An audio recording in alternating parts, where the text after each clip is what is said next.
Welcome to the Quality Meat Scotland podcast. Industry updates and best practice to promote, support, develop and protect the Scottish red meat sector. Hello and thank you very much for downloading this. I'm Mark Stephen. In this series of QMS podcasts, we're looking back at some of the things that monitor farms have been trialling around Scotland over the last few years and asking what we can learn from them. In this episode, we're going to be talking about the pros and cons of fodder beet. Now, Robbie Newlands has Cluny Farm. It's a few miles east of Forres in Morayshire. He runs a herd of 170 cross-suckler cows and 700 North of England mule ewes, with all stock being finished on farm. This year, he's got 100% of his forage crop sown as fodder beet. Kirsten Williams leads the beef and sheep team within SAC Consulting, along with running her own farm near Huntly. In recent years, as the interest in growing fodder beet in Scotland's expanded, Kirsten's been involved in many trials across Scotland from Shetland to the borders, and obviously she's growing it herself. Hello to you both. How are you? Very well, thank you. You? Not bad at all, thank you. Not bad at all. How about you, Kirsten? Yeah, good, thank you. Well, thank you both very much for agreeing to do this. Robbie, for a start, tell me a bit more about Cluny. We're an upland LFA farm. We're a tenant of Murray Estates. My father took on the tenancy in 1983, and I took over from him 12, 14 years later. And I've been farming there with my wife since. As you've already said, we run breeding cows and breeding flock of ewes. We grow enough grain to feed our own cattle out and fatten everything on farm, and that's a very slimmed down summary of what we do. Sounds good to me. Why did you choose to get involved in the Monitor Farm project in the first place? It was kind of by default because my very kind neighbour proposed me as a Monitor Farm. I didn't put myself forward. It was a neighbour that put me forward, and they asked me if I would be prepared to do it, and I said yes. What did you get out of being in the Monitor Farm project? I feel that I got more out of it than probably those coming to the farm. We had quite a big community group that came regularly, and I got the benefit of all their practical experience. When they came to the farm and looked at what we were doing, there was quite a lot of comments about why don't you do this or that. But generally it was, we were not doing inside wintering because we didn't have sheds for the cows or whatever, that sort of thing. And there was a reason why things were happening. But we didn't change direction through the Monitor Farm, but we changed some of the things we were doing, especially with the sheep. And I benefited, I would say I benefited quite a lot from their experience and their advice to me, probably more than anybody got coming to see my outfit. Would you say that your outfit is now better run, more efficient because you were a Monitor Farm? Yes, we've done some things.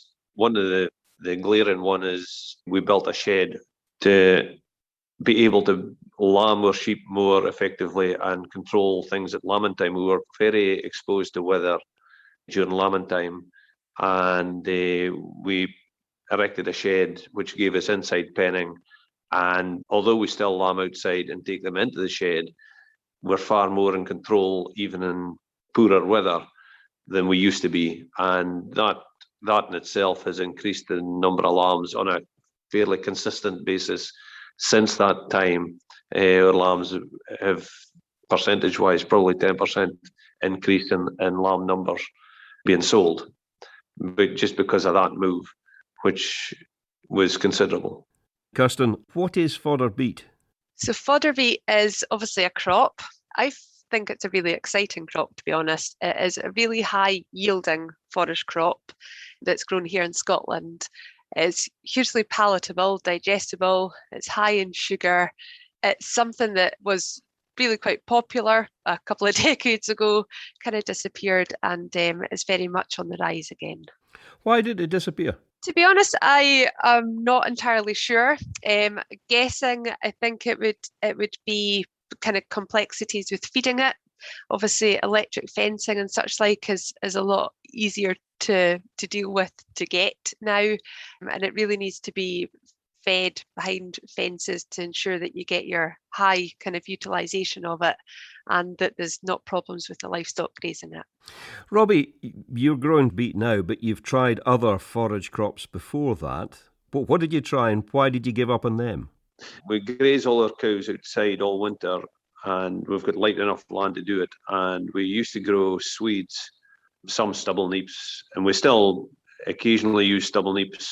If we're taking out a field of grass, we'll put in stubble neeps to break up the sod or whatever and graze them off before we plough it through the winter. But Swedes were our mainstay before.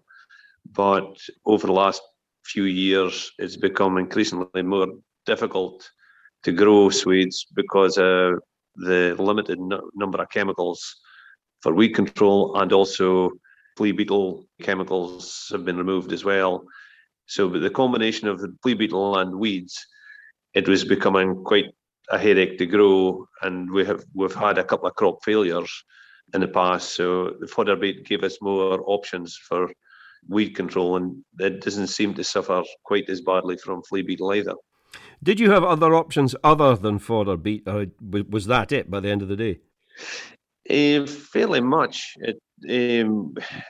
We could have grown slightly more stubble neeps, but you're either a brassica or fodder beet. There isn't really a lot of other options other than maybe go to grass or something like that, but not the feed volume per acre that we can get off fodder beet, certainly.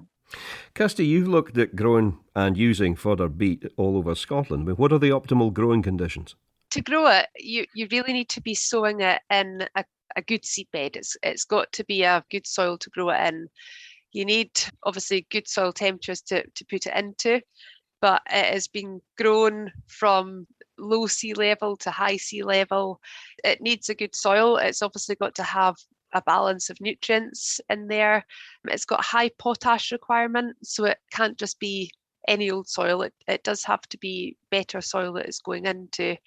Its biggest problem is weeds, and that's its hardest thing to fight is weeds. So there's various things that you need to think about before putting it into a field. And how do you cope with a weed problem? Well, it's actually quite useful, fodder beet, that there's quite a lot of products on the market, and you can actually go with sprays pre-emergence and post-emergence. Unlike your Swedes, you're a bit more limited when you're growing Swedes. So there is a lot of options on the market to control them. There is people growing it organically as well, and they obviously deal with the weeds in a more mechanised way rather than using sprays. But the amount of sprays or the options is a lot more than there is with your traditional brassica. And in terms of growing the fodder beet, have you found it reasonably straightforward? Was there a problem with weeds? Our soil being a wee bit lighter seems to be quite a weedy type of soil. We get quite a flush of weeds, and the chemical that we've been using definitely works, because we had just the shape of one field. We had a narrow strip. It was one sprayer nozzle width short on the boom, and my God, you can see the weeds that grew behind that bit that didn't get spray. The sprays definitely work, and it's kept the rest of the crop remarkably clean. As long as that narrow weedy strip is away from the road where your neighbours can't see it, that'll be all right. It's far enough. How do you actually go about using fodder beet at Cluny? What do you use it for? Predominantly, so far, we're predominantly cows. We strip graze spring calving dry cows all winter on the fodder beet, and we supplement the fodder beet with initially silage when they go on for a start to work them onto the fodder beet. But once they've been on for a fortnight or 3 weeks and they're kind of getting into the way of eating it, we move them onto straw, and they're on straw and fodder beet most of the winter. So it's just cows you use it for? We haven't used it for the lambs yet. We've grown fodder beet for 3 years. The first year we put in one field. We generally grow 4 blocks of about 6 acres of forage crops so that we can move on to a fresh field if it gets mucky or whatever with wet weather. We put in one patch the first year. We grew half of it last year, and we used it all for cattle, but this year we'll be using for cattle and sheep. So we haven't tried it on the sheep yet, but certainly going on the cattle's experience so far, we've gone quite well. What's the best way to go about feeding fodder beet? You treat it slightly differently for sheep and for cattle. So it depends what it is that you're feeding it to. Cattle are more sensitive to it, and the transition for cattle is ideally over like a 3-week period to 21 days. And it needs to be quite a rigid process, your transition, to prevent the animals getting acidosis. It's obviously the bulb of the beet is a real sugar-rich energy feed, so you've got to be really cautious. And it's very different nutritionally from what they will have been on with grass that's running out of steam. So it is quite a shift in nutrition for them. So ideally, you're looking to put them on slowly but surely. So you start off with about 1 kilo of dry matter per animal a day, and you don't increase that amount until everybody's eating it and every animal is eating the bulbs and there's nobody standing back. Once everybody's eating it and you're happy, then you can move up basically by 1 kilo of dry matter every 2 days until they start to leave it. You can offer them alternative forage as well, so silage, hay, straw alongside it, and that's a great supplement for it. So if it's for suckler cows, you're obviously looking to have a maintenance diet, so you're not trying to maximise intake of your fodder beet. So you're ideally giving them a good balance of your silage, straw, hay. If it's for growing stock, then you don't need to give them as much supplement. For cattle, you're ideally looking that you give them a metre of fence. So you're grazing it behind an electric fence, shifting it every day. And that just means that they're eating the same quantity of bulb and leaf. They're not wasting it. They're not standing all over it. And again, they're not gorging themselves. So if you allow about a metre of linear fence per animal, to help with the transition as well, it's really good to have a kind of arable headland or a grass headland around your field, ideally kind of a 10 metres, and then it gives the animals somewhere to kind of come back onto, but also that they're eating that bit of grass as well as eating the beet, just to try and help with the transition. So it's quite a rigid process. It does take your 3 weeks. It's really worth taking that 3 weeks to eliminate any problems. If you put them on too quick and say they get a little touch of acidosis, they feel a bit sick, you can actually train them not to eat it because they associate it with feeling sick. So if you do it nice and slowly, it helps kind of adjust your rumen. Sheep are a bit easier to put onto it. It's not so rigid, and you can kind of do it over a couple of days with sheep. Sheep are hugely selective grazers, so they'll kind of nibble away on some headlands before they go onto the crop, and they nibble rather than bite. Cattle tend to kind of knock the bulb over and then eat it, whereas sheep will eat it out of the ground. So they do eat it quite differently, and the sheep will kind of self-regulate their own intake, so they'll go onto it slower themselves. Again, you're behind an electric fence for sheep. You're looking for about 3 per metre, so like 0.3 of a metre per sheep. And you don't need to move your fence every day with sheep. You can move it every second or third day. So they eat it very differently. They act differently on it. So there's quite a difference with how you manage the two types of stock. Depending if it is ewes for maintenance or if it's growing lambs will depend if you need that supplement of additional forage in there. But in Robbie's scenario, he'll be finishing lambs, and that would require a smaller amount of supplement. But the bulb is where the energy is held. The leaf is where the protein and minerals are held. So currently, if you look at a fodder beet crop, you'll see both bulb and leaf there. But as the winter progresses, your leaf will start to die back. And it's at that stage that your kind of protein and energy is slightly imbalanced for the stock. And that's when you need to look to start supplementing with additional protein. Robbie, that process of getting them onto it in the first place, I wouldn't say it sounds massively complicated, but it sounds complicated enough. How did you find it? Did it go smoothly for you? We got on okay with it because, well, we've done cows in that manner for a number of years on Swedes, although there was less problems with the Swedes, cattle going onto the Swedes. When we put the cows onto fodder, we, as Kirsten said, we gave them a little bit the first day and just gradually, very slowly edged them up. And we kept them on silage for as long as they were in the transition, so that they still had the food that they had been used to until they were up to a level that we're happy with. And then once we got to that point, we changed from silage onto straw. They obviously would have preferred their silage, but that was straw was a cheaper option, and it was dry cows, so we weren't wanting to overfeed them either. So, but once they got not past that initial transition and onto straw, they were quite happy, and it worked quite well. Yeah. I probably should have asked this question earlier. Is fodder beet and sugar beet the same thing?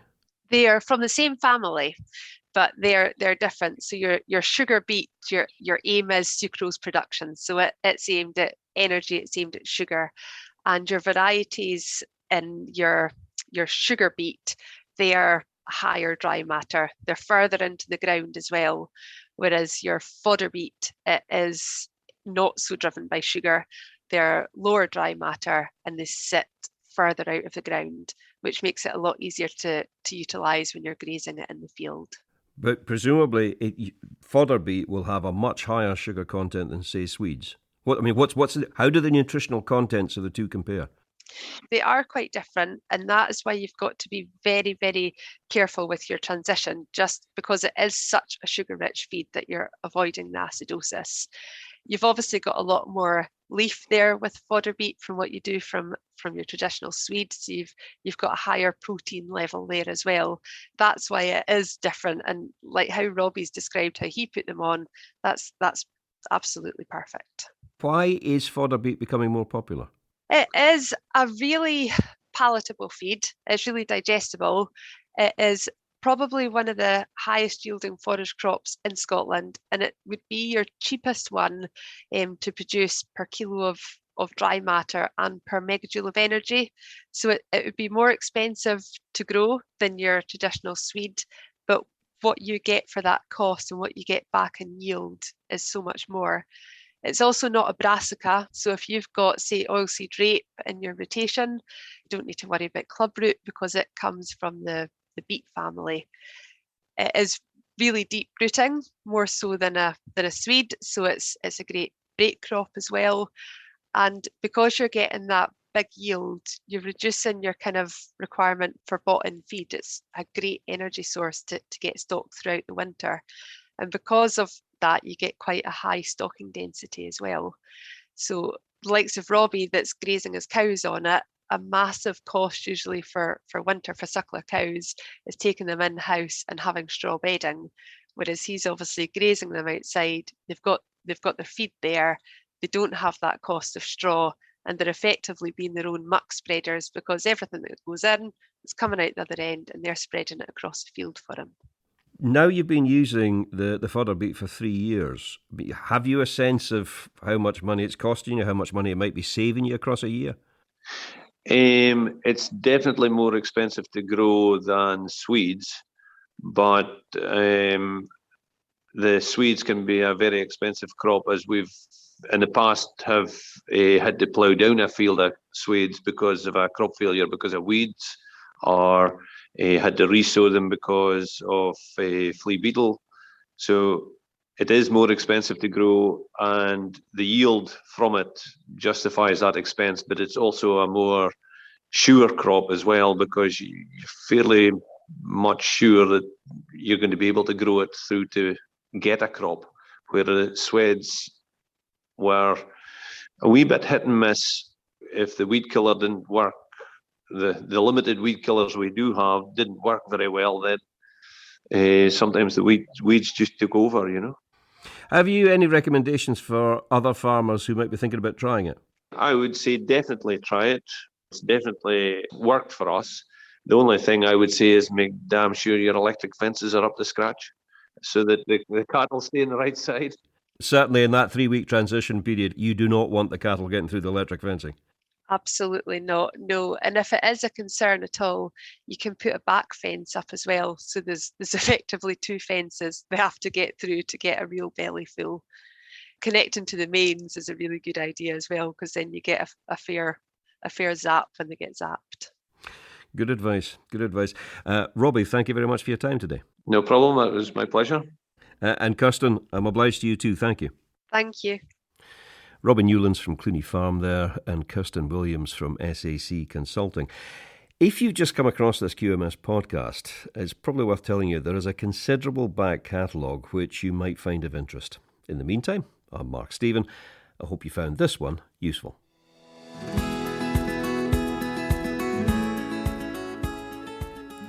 Thank you for listening to the Quality Meat Scotland podcast. For news and to listen back to previous episodes of the podcast, visit qmscotland.co.uk. For Scotch beef, Scotch lamb and specially selected pork recipe videos and inspiration, visit www.scotchkitchen.com or follow Scotch Kitchen on Facebook, Instagram or Twitter.